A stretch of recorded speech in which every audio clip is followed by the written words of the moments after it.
अभी हाल ही में प्रधानमंत्री नरेंद्र मोदी बांग्लादेश की यात्रा पर गए थे। उनकी इस यात्रा को रणनीतिक रूप से काफी अहम माना जा रहा था।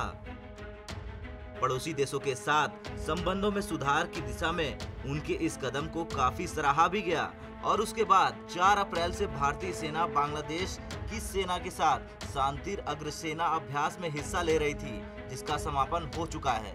भारतीय सेना के अलावा अभ्यास में रॉयल भूटान आर्मी श्रीलंकाई सेना ने भी भाग लिया। इस अभ्यास में भारतीय सेना की 30 कर्मियों वाली एक टुकड़ी ने भाग लिया।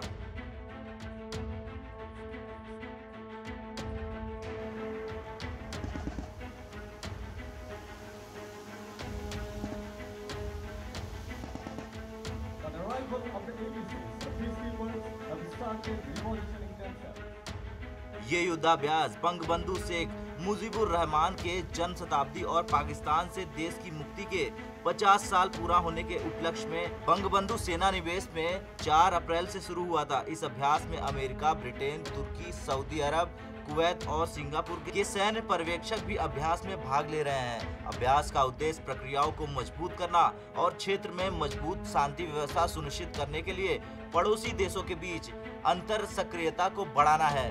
इसमें हिस्सा लेने वाले देशों की सेनाओं ने अपने बहुमूल्य अनुभव साझा किए और शांति अभियानों में अपने अभ्यास और प्रक्रियाओं को परखा।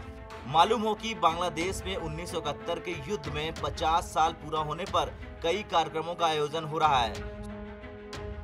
16 दिसंबर 1971 को भारतीय सेना और बांग्लादेश की मुक्ति वाहिनी के सामने करीब 93,000 पाकिस्तानी सैनिकों ने आत्मसमर्पण कर दिया था। इसके बाद बांग्लादेश के जन्म का रास्ता साफ हुआ था। बीते 26 और 27 मार्च को प्रधानमंत्री नरेंद्र मोदी ने भी बांग्लादेश का दौरा किया था। वह बांग्लादेश की स्वतंत्रता के स्वर्ण जयंती समारोह में भाग लेने गए थे। बांग्लादेश की स्वतंत्रता के स्वर्ण जयंती समारोह में भाग लेने गए प्रधानमंत्री नरेंद्र मोदी ने वहां की पीएम शेख हसीना के साथ बातचीत की थी। उन्होंने इस बातचीत में द्विपक्षीय संबंधों की पूर्ण समीक्षा की और भविष्य में आर्थिक और सांस्कृतिक रिश्तों को मजबूत बनाने के रास्तों पर चर्चा की थी। दोनों नेताओं के बीच तीस्ता नदी पर जल बंटवारे के मुद्दे पर भी बातचीत हुई थी। यही नहीं, दोनों प्रधानमंत्रियों ने ढाका और न्यू जलपाईगुड़ी के बीच एक नई यात्री ट्रेन का भी उद्घाटन किया था।